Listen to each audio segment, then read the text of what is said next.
السلام عليكم ورحمة الله وبركاته. عاملين ايه؟ يا رب تكونوا بخير. النهاردة هنعمل كحك العيد. كل سنة وانتم طيبين. هنعمله بقى بطريقة سهلة جدا زي بتاع المحلات. اللهم بارك، الكحكاية ناعمة وكمان بتدوب في البق دوبان. كحك النهاردة ما فيهوش ولا غلطة، وكمان الرسمة واضحة وما اختفتش خالص. كل الخطوات دي هنعرفها مع بعض ان شاء الله، بس يا ريت تتابعيني للاخر. ويا ريت لو اول مرة تشوفيني يا ريت تدعميني باللايك واشتراك للقناة علشان يوصلك مني كل جديد. اول حاجه كده هنسمي الله ونصلي على الرسول عليه افضل الصلاه والسلام. انا هعمل النهارده نص كيلو. ضفت بقى معلقه خميره بمعلقه الشاي، وبنفس المعلقه ضفت معلقه بيكنج باودر ورشه ملح، وقلبت كويس الدقيق. وبعد كده جبت بقى معلقه سمسم عليها معلقه سمنه وحمصتها على النار وضفتها على الدقيق. هننزل بقى على الدقيق بالسمنه، بس السمنه تكون سخنه. نزلت بقى 250 جرام. في اول التقليب انا هقلب بالمعلقه لحد ما الدقيق يشرب معايا السمنه، وبعد كده هشيل بقى المعلقه وهنزل بايدي. لازم بقى ان احنا نبس الدقيق مع السمنه لمده 5 دقايق علشان الكحكايه ما تنطرش معانا السمنه. في بقى خطوتين بيبوظوا الكحك. اول خطوه لو ضفت خميره فوريه كتيره وكمان بيكنج باودر، بتلاقي بقى الكحكايه في السوا بترتفع والرسمه بتختفي خالص. تاني خطوة وهي أهم خطوة، لو بتعجني الكحك يا ريت ما تضيفيش للعجينة سوائل كتيرة، علشان كمية السوائل هتخلي معاكي الكحكاية معضمة في الآخر. هتلاقي بقى في الآخر كده الكحكاية من جوه طرية، وكمان الرسمة اختفت. مش هيبقى شكله كحك خالص، هيطلع معاكي زي القرص المبسوسة. لو عايزة بقى كحكاية من الآخر كده زي الكتاب ما بيقول، كحكاية ناعمة وبتدوب في البق دوبان، يا ريت بقى تمشي على نفس الخطوات، وانا هقولك هي اخدت معايا كمية سوائل قد ايه بالظبط. اهم حاجة ان احنا نبس الدقيق مع السمنة لحد ما نلاقي العجينة اتطرت وبقت تلزق في ايدينا. بعد كده هجيب بقى 50 جرام مية دافية، هضيف فيها بقى معلقتين سكر كبار. لو عايزة بقى تضيفي حليب هتضيفي ال50 جرام حليب. بس طعم الكحك بيغير بعد فترة كده من الحليب. لو عايزة تعملي بقى كمية كبيرة هتضيفي مية. انا هنزل بالمية بعد ما السكر داب، بس هنزل بالمية على كذا مرة، يعني مش هنزل بيها مرة واحدة.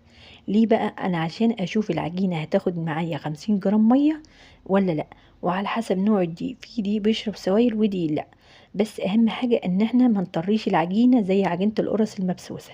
يعني هننزل بالمية واحدة واحدة لحد ما نشوف العجينة. انا شفت العجينة قبل ما اضيف معلقة المية الاخيرة، لقيت لسه العجينة محتاجة مية، يعني العجينة بتتفرك وكمان لسه ملمتش نفسها. انا بعد ما ضفت 50 جرام فضلت اعجن بقى في العجينة وقلدتها. ما تقلقيش خالص، هي مش هيبقى ليها عرق علشان هي واخدة كمية سوائل مظبوطة. هنفضل بقى نلت في العجينة لحد ما العجينة تنعم تاني وتضطر معانا. يعني هتاخد حوالي 5 دقايق تاني. ما نقومش بقى نضيف مية. المية هتخلي الكحكاية معانا معضمة وناشفة، وكمان هتبقى من جوه كده طرية من كتر المية اللي بنضيفها. يعني انا كده ما ضفتش الا 50 جرام. خدت بقى قطعة عجين وكورتها، وعملت كمان بصمة في العجينة، لقيتها ناعمة مش مشققة. يبقى كده العجينة مظبوطة. غطيتها بقى بالكيس علشان هشتغل فيها على طول. لو ما عندكش بصامة تقدري تعملي بصامة في البيت. البصمات اللي انا وريتها لك كده انا عاملاها في البيت. كان عندي كده مصفى قديمة، جبت بقى لمبة وحميت السلك بتاع المصفى على النار وحطيته على الرخامة وهو سخن جامد. رحت بصمة اللمبة، وكمان كان عندي علبة كده بلاستيك بصمتها، فعملت بقى كذا بصامة. اللهم صل وسلم وبارك على سيدنا محمد وعلى ال سيدنا محمد. يعني اي حاجة نقدر نعملها، يعني لو ما عندناش بصامات نقدر نعمل البصامة في البيت. انا بصراحة كان عندي بصامة بس تهت عنها. بعد ما عجنت العجينة بدور عليها ما لقيتهاش، فقمت بقى على السريع كده عملت كذا بصامة. اللهم صل وسلم وبارك على سيدنا محمد وعلى ال سيدنا محمد. لو وصلت معايا لغاية كده يا ريت بقى تدعميني بلايك جميل منك. يلا بقى حطولي لايك وتعالوا نكمل مع بعض بقية الخطوات. بناخد بقى قطعة العجين بندلكها في الأول، وبعد كده بنكورها، بنحطها في الصاج ما يكونش ممسوح أي مادة دهنية، وبعد كده بنبصم بالبصامة. لو لقيناها بتبصم ومبتلزقش معانا في البصامة هنكمل بقى بقية الكحك. لو لقينا البصامة بتاخد معانا كده عجين هنكور يعني كور، وبعد كده نرجع نبصمها. لو لقيت العجينة مظبوطة ومبتلزقش معاكي في البصامة، كل بقى اللي تكوريها ابصميها علشان ما تنشفش معاكي وترجعي تعيدي عليها وتكوريها تاني. اهم حاجة ان الرسمة تكون واضحة واحنا بقى بنضغط على العجينة ما نضغطش عليها جامد، ونوسع الكحكاية ونخليها سمكها رقيق. نحاول بقى نخلي سمك الكحكاية في الوسط، ما يكونش رقيق قوي ولا تخين قوي. بعد كده ما نخلص الكمية على طول بنغطيها بالكيس علشان هنسيبها تخمر. انا سبت بقى نص ساعة، وبعد نص ساعة قمت بقى شغلت الفرن يسخن.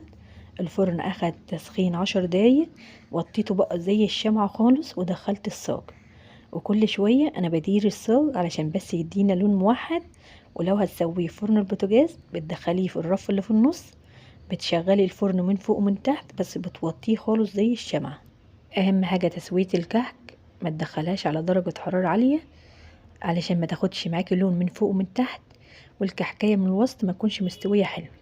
بندير بقى الصاج كل شوية لحد ما يدينا لون موحد. اللهم بارك، ريحة الكحك ظهرت، ريحتها بجد تحفة. وكمان الرسمة ما اختفتش خالص علشان العجينة مظبوطة. كمان بشوف بقى السوا من تحت لقيته مظبوط، فطفيت البلاطة وخليته بقى شوية كده لحد ما يدينا بقى تحميصة ولون حلو.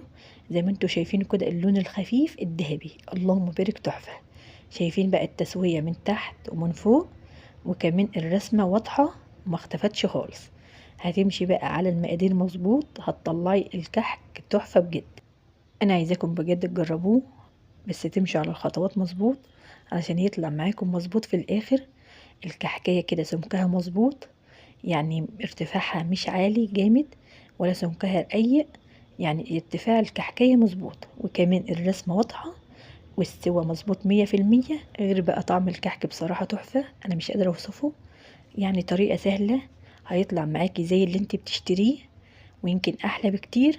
كمان لو عاملة كمية كبيرة طعمها بقى مش هيغير معاكي خالص علشان احنا مش ضايفين حليب فيه. وكمان شكل الكحكاية من جوه سواها اللهم بارك تحفة. وكمان هي دايبة وناعمة في نفس الوقت. لو عاملة بقى كمية كبيرة هتلميها في علب بلاستيك بس بعد ما تبرد خالص. مستحيل بقى طعمها يغير معاكي ولا لونها ولا حاجة خالص. وطعم بقى السمسم في قلب الكحكاية تحفة. غير كمان نوع السمنة اللي انت بتعجني بيها الكحكاية، يعني اي نوع سمنة بتفضليه. وكمان لو عملتيها بسمنة بلدي هتطلع معاكي من الاخر كحكاية طعمها تحفة. بصراحة شكل الكحك تحفة، ولو شريتيه بقى من بره هيبقى بالشيء الفلاني. انا لقيت جوزي بقى داخل عليا بعلبتين كده كحك، فلقيته يعني سعرهم عالي، فقلت لا انا هوريله بقى النص كيلو دي هيعمل احلى من الكمية اللي هو شاريها. وكمان هعمل له بنفس الطريقة اللي هو شاريه بيها. يعني اللهم بارك. ارتفاع الكحكاية حلو جدا ومن جوه كمان دايبة ناعمة، طعمها تحفة. يلا بقى قوموا جربوه، كل سنة وانتوا طيبين. هتعملي بقى النص كيلو هيعملك كمية تحفة.